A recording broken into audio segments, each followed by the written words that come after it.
We are opening a public hearing, and I know that I see in the back, Mr. Salt. Have you lost? Oh, there he is. And Mr. Furchow, you've become part of our family in these weeks, and now you're here for a final presentation and then a public hearing. So if you'll give us just a moment to set up, we'll be ready to go. It's map time.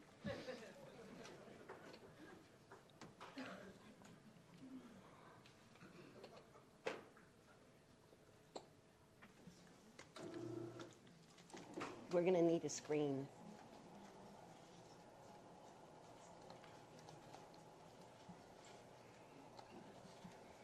All right, so do I have something I have to read before that? No, not until.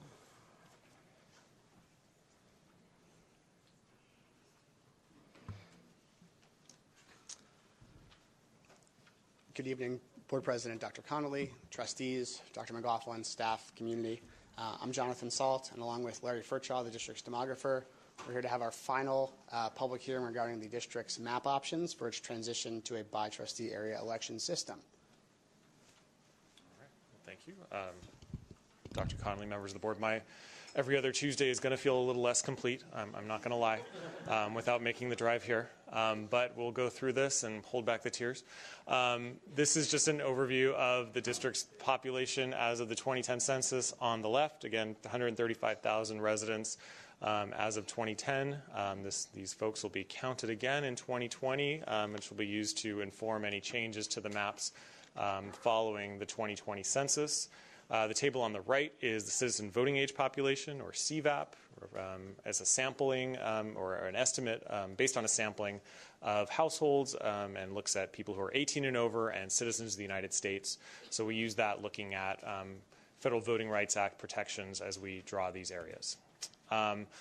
We've got 9 maps, really 8 because 2 of them are the exact same, but we've labeled them in a certain way so that we can keep track of them. We have scenarios 1, 2, and 3, which were originally published on the district's website January 15th. We've got 2A, 3A, and 3B that were published on January 22nd and were responsive to input received at the board meeting, at the first public hearing board meeting that we held on the trustee areas. And then we have scenarios D1, D2, and D3. And those were published on the website last week after the board took action to release those maps. And the reason they are D1 is that they were the draft maps that were originally shared with the board. Just kind of laying out the lay of the land for the scenarios, and you've seen them all many times now in these meetings. This is scenario 1, so area 1 is yellow, 2 is green, 3 is red, 4 is blue, 5 is purple. All the school sites are on the map. The current residences of all the current board members are on the map. You'll see there's a legend in the upper left-hand corner that identifies the potential different sequencings of elections. 2022 referencing an area that would be up for election first in 2022. 2020 being an area that would be up first for election in 2020. So with this scenario, there's 3 possibilities of the 2 areas that would be up in 2020 and the 3 areas that would be up in 2022. The bottom right hand, we have a summary of the demographics showing that our total population was within the 10% variance between largest and smallest. And that kind of is the layout of each of these maps. The following slides then highlight the demographics. So you can see area 3, that red area in the center of town, kind of running up and down the 23 and along the 101, and we'll see different versions of that shape through these scenarios. Is 19.44% Latino on citizen voting age population. Under the Federal Voting Rights Act, we're required to look and see, are there abilities to protect or increase the influence of members of protected classes under the Federal Voting Rights Act through this process. And so we can see that at 19.44%, it's about 8 percentage points higher than the district-wide number for the Latino citizen voting age population. Area 4, the blue area at 13% is a couple percentage points above as well. And then areas 2, 4, and 5 are above the district average on the Asian American population, and area 1 is a little bit above the district average on the African American population. I'll be even faster on the subsequent scenarios. So this is scenario 2. A lot of similarities between them. It's kind of different in how the Newbury Park portion of the district is divided. Scenario 3 comes out a little bit farther along the 101, doesn't travel as far north in this particular scenario, but similar shapes that you saw in scenario 1. And again, if we look at the demographics, you can see areas 3 and 4 with increased influence for the Latino citizen voting age population, and areas 2, 4, and 5 for the Asian American population, and area 1 again has a slight increase for the African American population, and area 4 as well on this scenario. Area 3, again, we've talked about that scenario, or area 3 on scenarios, but this is scenario 3. You can see area 3 goes out the widest on this one and the longest of the original 3 scenarios, looking to capture and as compact a way as possible the Latino population, the more concentrated areas of the Latino population along those 2 corridors, and you can see the remainder of the districts kind of shift around to accommodate that shape of area 3 in this particular scenario. You can see we get to, on the following slide, about 22% Latino citizen voting age population in area 3.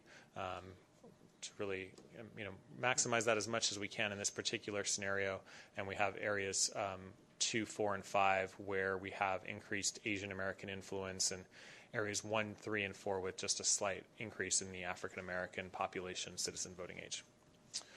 Scenario 2A is a version of 2 that was proposed at the board meeting from a community member, and so there were some changes to scenario 2 to make 2A. You can see that area 4 comes across a little bit more. Area 3 doesn't go as far north. Some minor changes around those areas. As far as demographics go, you can see area 3 at 18.73% and area 4 at 12.5%, and areas 4 and 5 at about 8.5% Asian American citizen voting age population. Then 3A, which is another community generated map. Again, you can see this is starting off with 3 as the starting point, but some changes here where 2 runs a little farther south along the 23. Area 3 comes a little bit farther to the east and dips south of the 101. Area 5 in purple comes farther out south of Lynn Road. Those are some of the changes that occur in scenario 3A. We see 21.47%, so just a little bit, half a percentage point or so below scenario 3 in terms of Latino citizen voting age population. And we see areas 4 and 5 with a little bit higher Asian American citizen voting age population than we saw in some of the other scenarios. And then finally, 3B was a kind of based on the feedback from the board as an option to see if we could include within area 3 the community to the far west. I got it right. West of the district there. I'm going to get my directions down tonight. To the far west to further increase our Latino citizen voting age population, as well as take the area just north of that into area 5 to further increase our Asian American citizen voting age population. We kind of talked a little bit about how stretching it as much as we do may give some perceptions. You'll see that it looks like they're unconnected areas, but it does run along the freeway that we do connect the Las Casitas community to the rest of Area 3. So that does give a less than desirable appearance, perhaps, but it is something we wanted to show because the board asked to see what it would look like. And then if we look at the demographics, we see a slight increase in the Latino percentage in Area 3. We do see an increase in the Asian American percentage in Area 5 by combining the Newbury Park area with that other area to increase our Asian American percentages. So the maps that were released by the district last week, so D1, D2, and D3, the original map shared with the board. What we really just want to highlight is what's different between D1 and what came as 1. So as we go through, John has done some cool animation work here that's beyond my abilities. So if we look at D1, what changed to make it D is the areas highlighted here that are blue now, or Area 4 became Area 5 in purple. If we push it again, something else is going to happen. That area that's purple became blue, so Area 4 came south of the 101 there. Let's see what happens next. Area 3 moved north to kind of close off that kind of square. It was the way that Area 3 was dividing up the community was kind of going down the middle of a neighborhood, and this change you'll see brought it up to kind of close off that area on a major road. And then Area 2 we brought down, kind of as you take from one area, you have to give to another area. So that brought that area down a little bit more to bring that community into Area 2. And then Area 1 came across to take in that area that was formerly purple at the southern end of Moore Park Road. You'll notice what didn't change is anything that would have affected where the incumbent trustees resided in relation to any of the areas. This was looking at trying to deal with boundaries and communities and not dealing with trustees. And so you can see again D1 in the upper left-hand corner and Scenario 1 in the lower right-hand corner to kind of see them side by side and what changed between the two that were ultimately released. D1, you can see the population demographics at 19.68% Latino citizen voting age population in Area 3, 12.5% in Area 4, about high 8 percentages in the Asian American population in Areas 2, 4, and 5. So similar with D2, we'll have the magic work here. Just because of the shape of Area 1 in this particular scenario, going from sea to shining sea, if you will, the idea was what can we do to make that a little bit smaller, recognizing the area just south of Area 5 that was in Area 1 is largely uninhabited. And so bringing that into Area 5 was more of an aesthetic attempt to try to make it look less large for Area 1. And then we also brought Area 2 down in that area around Weathersfield and Ladera Elementary and shifted Area 3 to the east a little bit, going east to the 23. And finally, there must be something else that happened. Yep.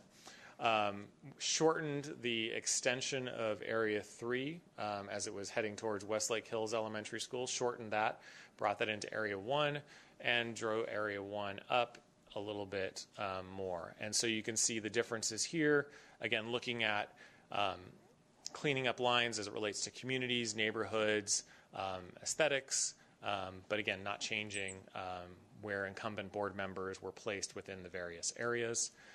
Population demographics for D2, you can see 20 and 2/3% Latino citizen voting age population, all very similar percentages we had seen in the scenarios 1 through 3B really, and 12.5% in Area 4, and just about 8 to 9% for Asian American population, and 2, 4, and 5, very similar to scenario 2 as it was released. And I could spend hours talking about the differences between D3 and 3, but there are none. So D3 was 3. No changes were made to that one before it was released to the public.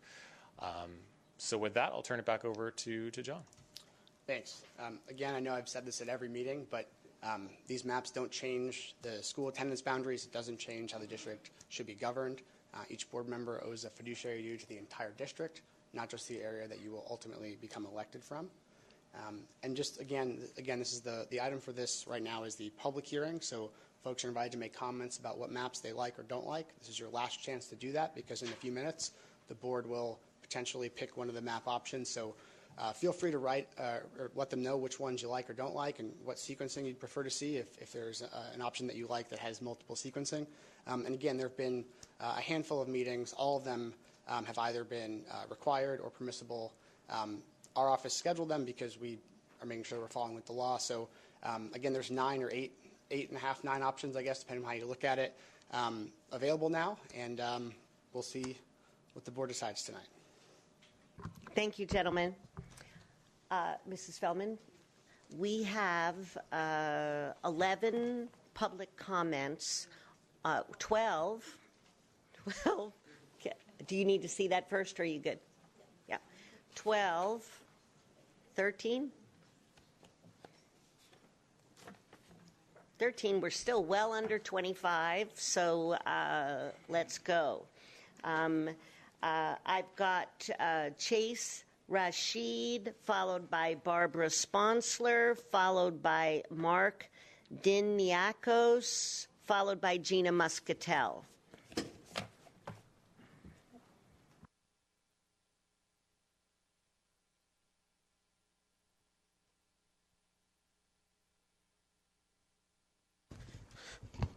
Thank you, school board. I've never been here, and I probably won't be here again. I'm mostly involved in city stuff, but maps are kind of my life, so I came to discuss this. So first, the map that I had the biggest issue with was 3B, because under Shaw versus Reno, ruled on by the Supreme Court, districts like that have to be held to strict scrutiny under the Equal Protection Clause of the 14th Amendment, so I would not recommend that one. It sort of packs the Latino population in the city into just that one district, and it sort of disrupts communities of interest. The one that I thought was probably satisfied the VRA the best was 3B. It did have a reasonably high percentage of Latino CVAP. That's the one I would recommend.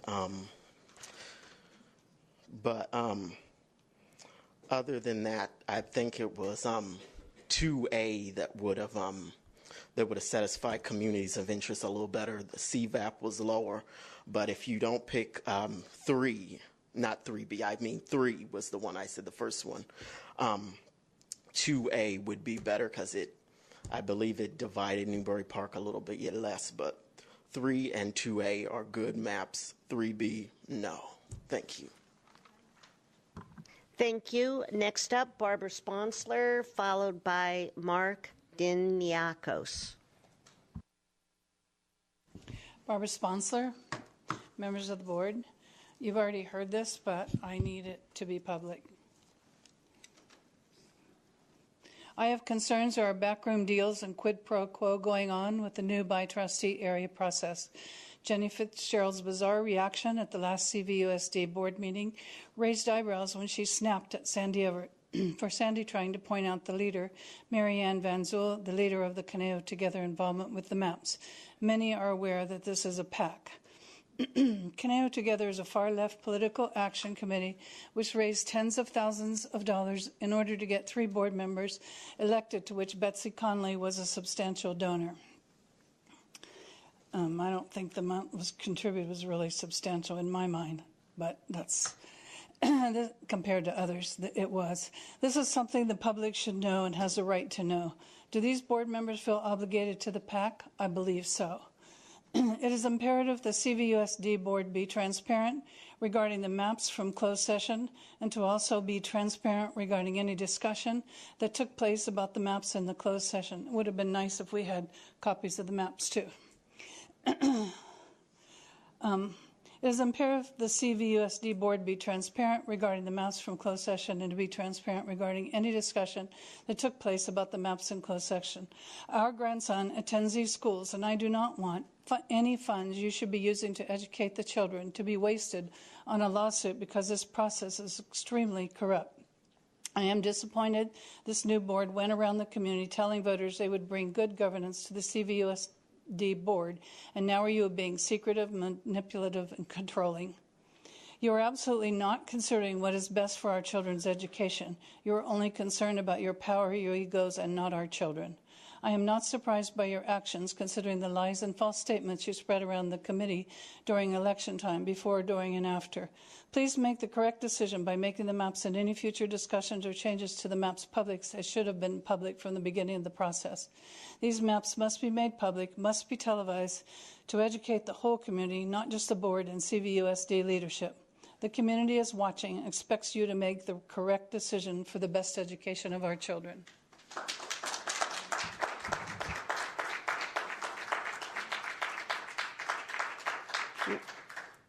Next up, Mark Diniakos, followed by Gina Muscatel and Maria Ornelas. Hey, good evening, board. This is the second time I've been here. I have a rule in public speaking that people tend to get nervous and tend to overspeak. So I want to keep that in my mind and make what I say this evening as succinct as possible. This is pretty much, I would say, one of the biggest votes and issues facing the board that I can think of in many, many years. And I can tell the community agrees with me because of the incredible turnout we have here tonight. That's supposed to be a joke. Okay. Having said that, I believe in your intelligence, okay? I do think what the lady before me said had some validity.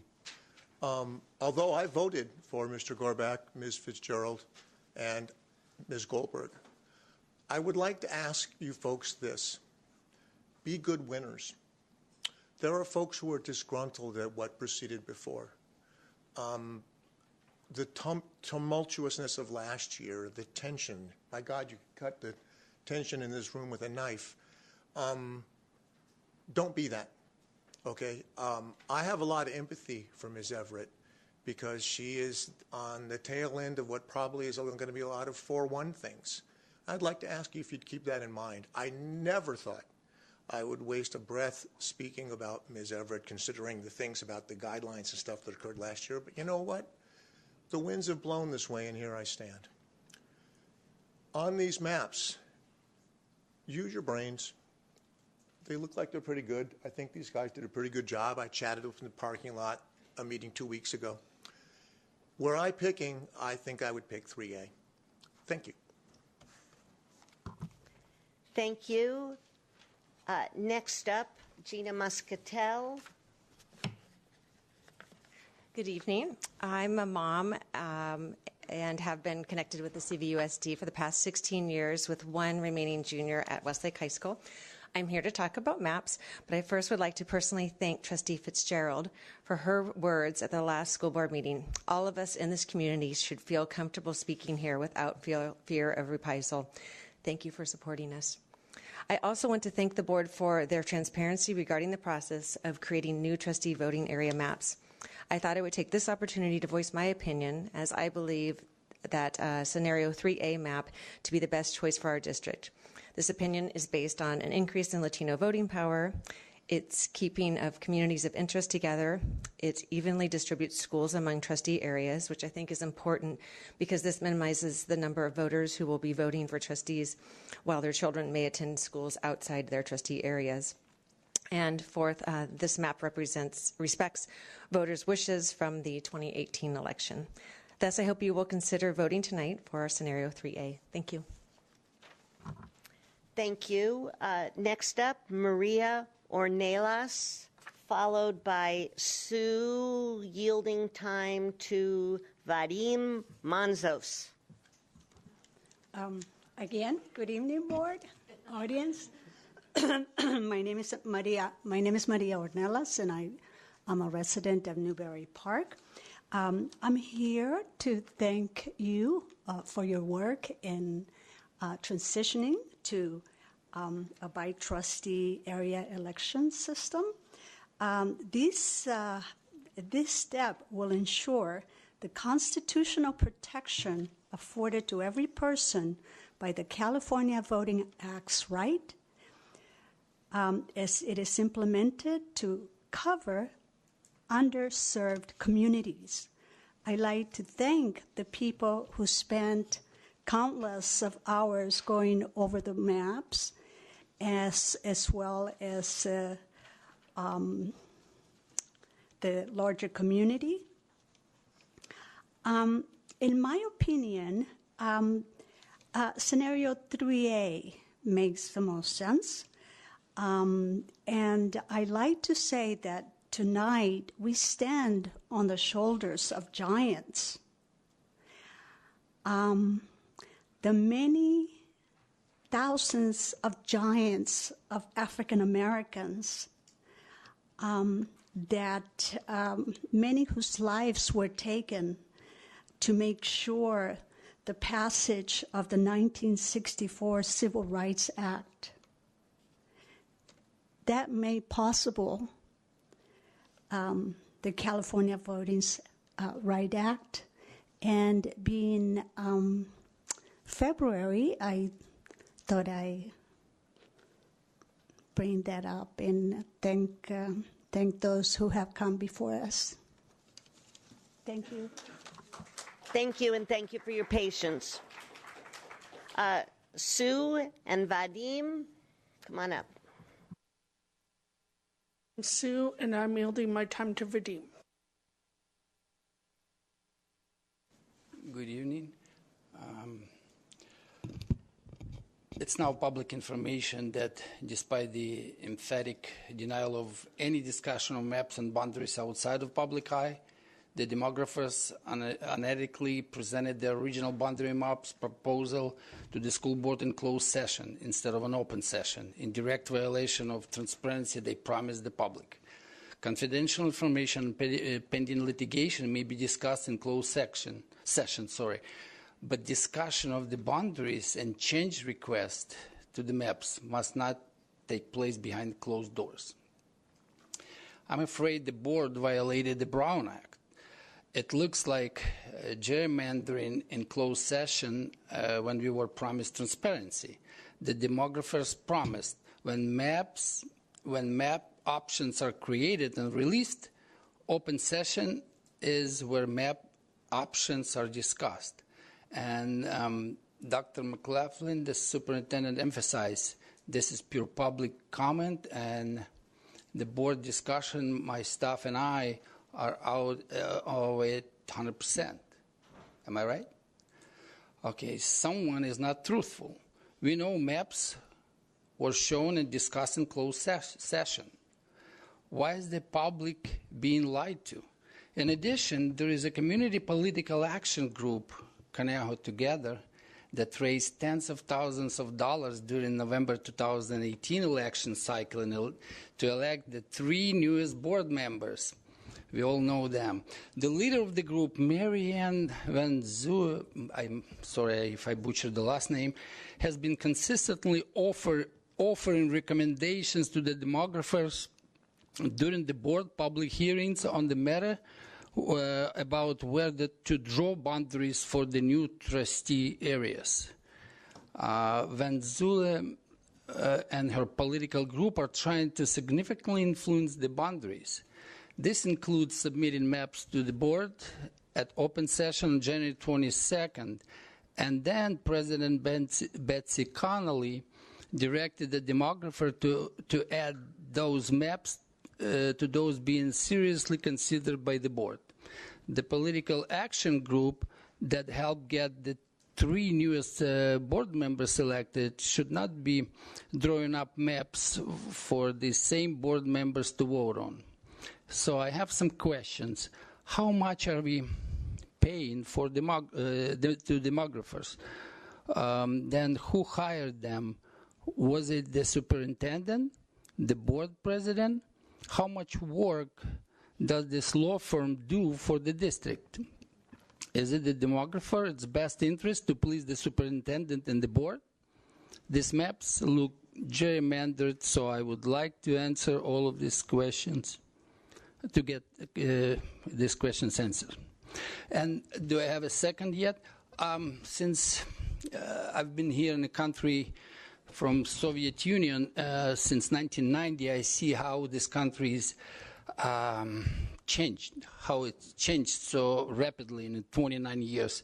So I would highly recommend, because I was in some other side people's shoes, and by the way, I'm a former teacher back in the Soviet Union to listen YouTube video of a former KGB agent defector Yuri Bezmenov. Just 4 videos, you all enjoy it. Number 1, how to brainwash a nation. Number 2, ideological subversion. Number 3, warning to America. And deception was my job.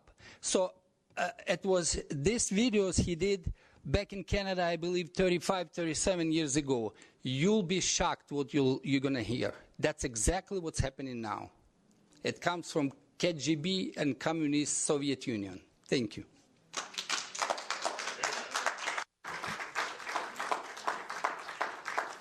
Next up, we have Mr. Woolley, followed by Lillian Mendoza, followed by Naomi Centeno. I'm back. Greetings to all, and thank you very much for your comments, sir. This process has been, or at least has appeared to be, extremely corrupt and disheartening as a member of this community and a father of 5 that have gone through this district. I'd like to point out that the maps that were in closed session was a major violation of our trust as a community and your commitment to transparency. The gerrymandering that has gone on with multiple maps is disheartening. I want to make sure that you understand, and I've mentioned this before in meetings past, that you need to be reminded of who you serve, the children of this community. Not self-serving, and not your own interests and your own voting district. So keep that in mind when you vote. It's tough when I look at those maps just not to see any gerrymandering. Please be mindful of that. I have so many more things that I would like to say, but I just want to keep the one thing that's most important to me is that you remain, or try to remain, as transparent as possible going forward. You blew it when you were in closed sessions. I don't trust you. And many of these community members don't trust you because of that. Be transparent. Be honest. The only map that I can see is maybe any of the 3 that were in closed session. And to be fair, the only one that didn't change was number 3. I urge you to be honest. Thank you.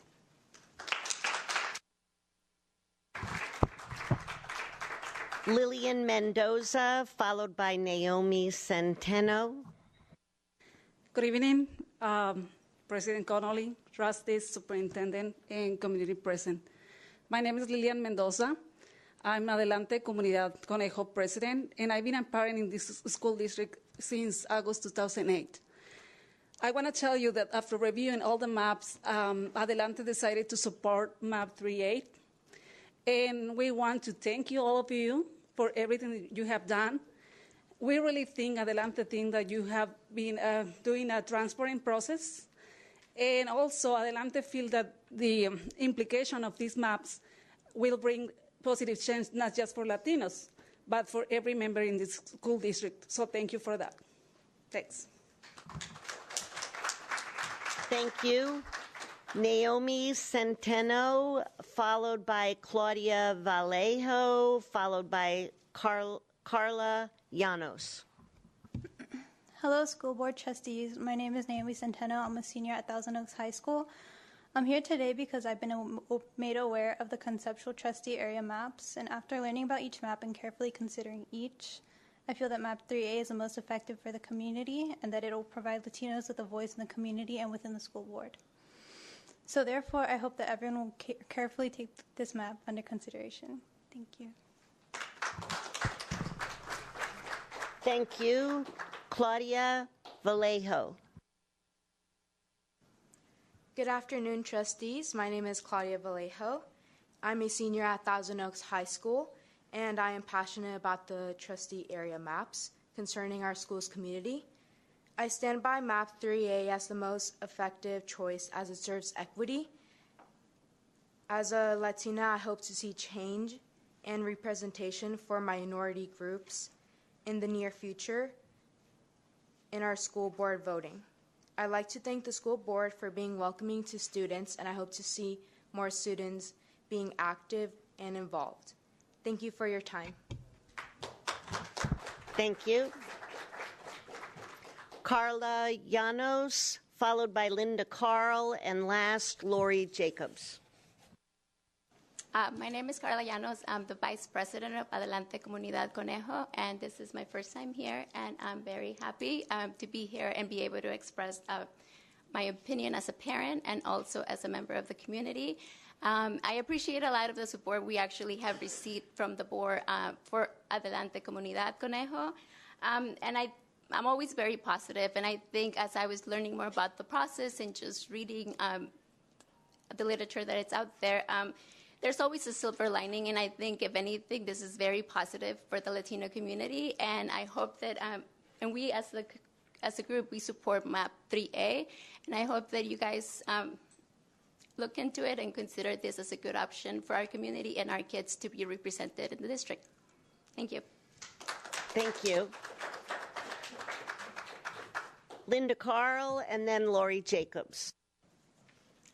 Good evening, President Connolly, Superintendent McLaughlin, distinguished members of the board, audience. My name is Linda Carl. I am Vice President of the Adelante Comunidad Conejo. I am a parent of 4 children within this district from kindergarten to high school. I've been living in this community for upwards of 25 years. I welcome the changes. I do want to thank the demographers for their diligence in creating the maps and for listening to the board and the community regarding all the changes that they have had to do.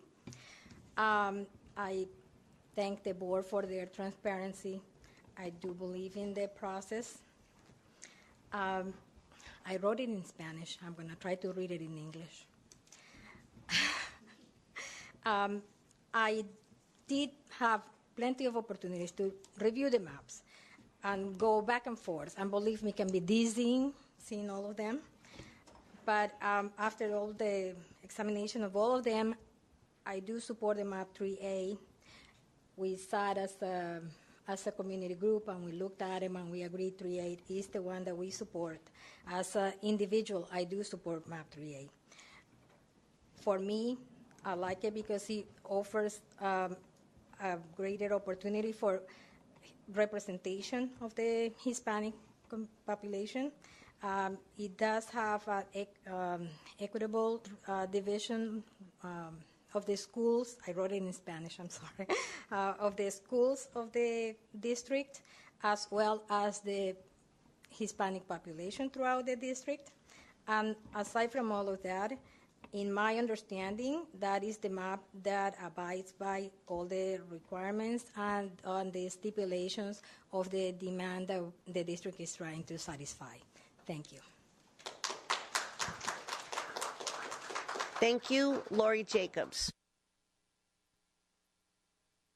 Hi, board members and staff and everybody here. I'm up here because I heard something that really upset me right here at this podium. I was a member of Conejo Together, and I made what to me is a significant donation. I'm not the top donor, but I was up there, and I also gave other money individually to a couple of these current board members who are candidates. I want to make something absolutely clear to everyone here. I have sent some emails to these people since then, as I have sent emails to school board members before this. I have received exactly 0 special consideration. The responses I have got have included, can you please answer these questions to clarify, and thank you very much for your input. That is it. And I was really upset that your integrity was questioned in that way, and I really needed to make that absolutely clear, that I certainly have no experience seeing that, and I did give money. So, and lots of time. Thank you, guys. And thank you also for sitting here and listening to that with eye contact and with respect. I appreciate that of you also. Thank you. Thank you.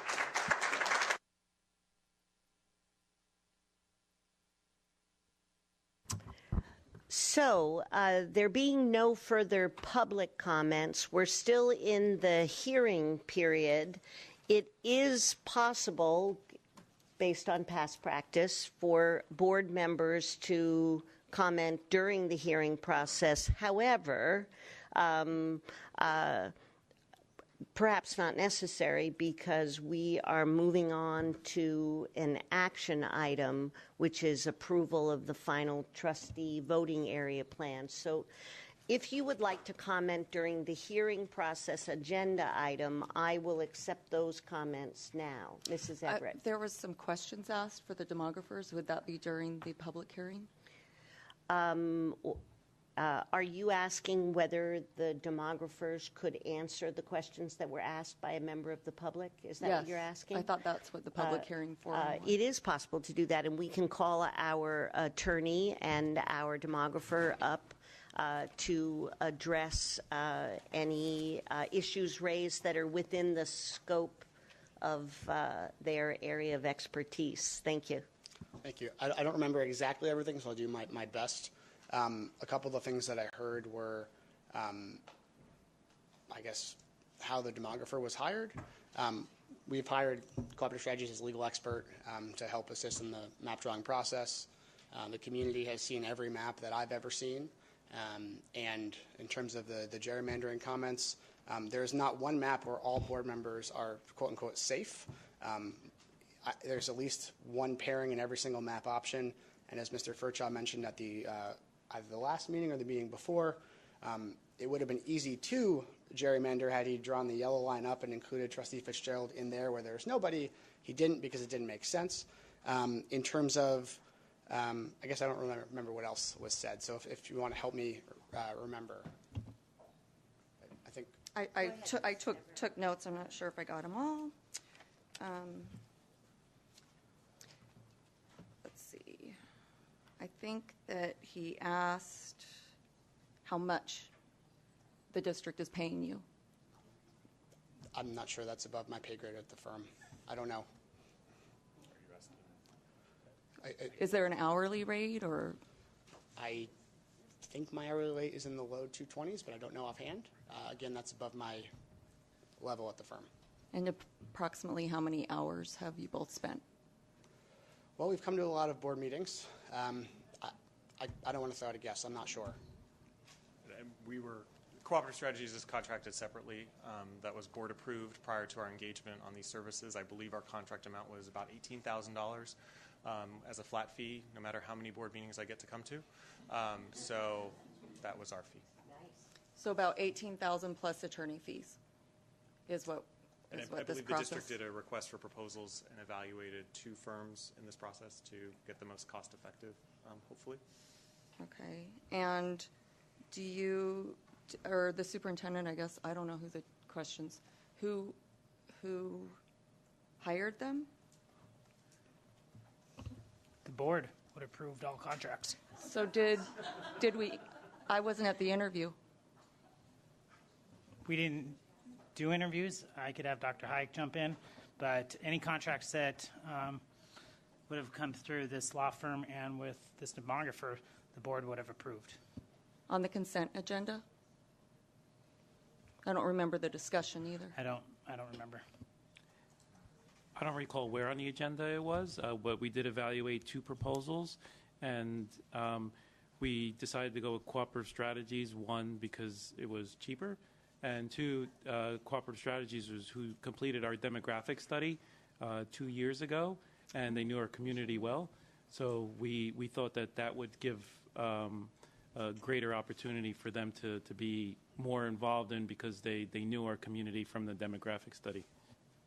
I wish I'd known that. I had some questions about the that study. As far as the attorney firm, we each year go through a cycle of approving attorney firms that the district works with. Fagan, Friedman, Fullfrost is on that list, so it's an annual approval to work with them. Are they one of our main law firms? What percentage of work do they get? I'd say right now this is the only work that they've been doing for us that I can recall off the top of my head. And let's see, I think that's all I wrote down. And so I believe Victor answered this question, and they have both done repeated work for the district. So they have a relationship with the district and the district staff and that kind of thing. Who's that? Both the demographer and the attorneys. Depends how you define relationship. I mean, we have a working relationship with both companies. Cooperative Strategies, like I said, completed demographic study, and that's all that they've done for us up until they were contracted to work with us on the CVRA project. Okay. Okay. I guess that was all the questions. All right, Mr. Gorback? I just want to clarify, just to make sure I understand. The demographer and the attorneys to work on this project, this was settled and decided before this board took office. Is that correct? Correct. And from staff's perspective, I've never worked with Jonathan Salt before as an attorney, met him through the beginning of this process, and I'm not sure if Larry was the gentleman who worked when we did our demographic study a few years back, but I never met Larry until CSBA this year in San Francisco that I can recall prior to going into this process. Mrs. Fitzgerald? So I was pleased that we were able to vote to release the maps and make those public. Thank you for walking us through the specific differences between the drafts and the first publicly released versions of those maps.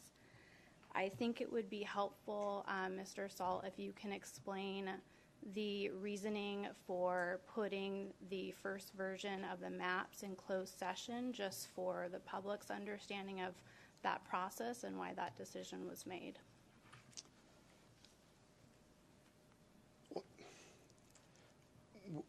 As you know, any discussion that occurred in closed session is confidential, and there can be civil and criminal penalties that go along with that. Truth be told, it is a common standard practice to have a look through just to see if there's anything that was missed. No, as you can see, there weren't. I know there's a lot of color changes, but a lot of the area is open. There weren't any changes that impacted, a trustee saying, "Can you move me into this other area?" It was more just trying to keep areas together that made more sense in the community and different communities of interest. I suppose that could happen in open as well. It is all the open session hearings have been required by law. Conferences with legal counsel in closed session on anticipated litigation is also permissible. Thank you. Dr. Hayek? So the agreement with Cooperative Strategies was approved at the December 4th, 2018 meeting.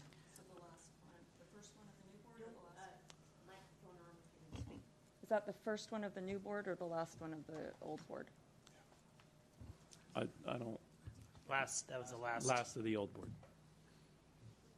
And in the agenda item, it noted in there, Cooperative Strategies completed the district's enrollment and demographic study in 2016-17, therefore is familiar with CVUSD. The other proposal that we got was from National Demographics Corporation, which is $28,000 plus expenses.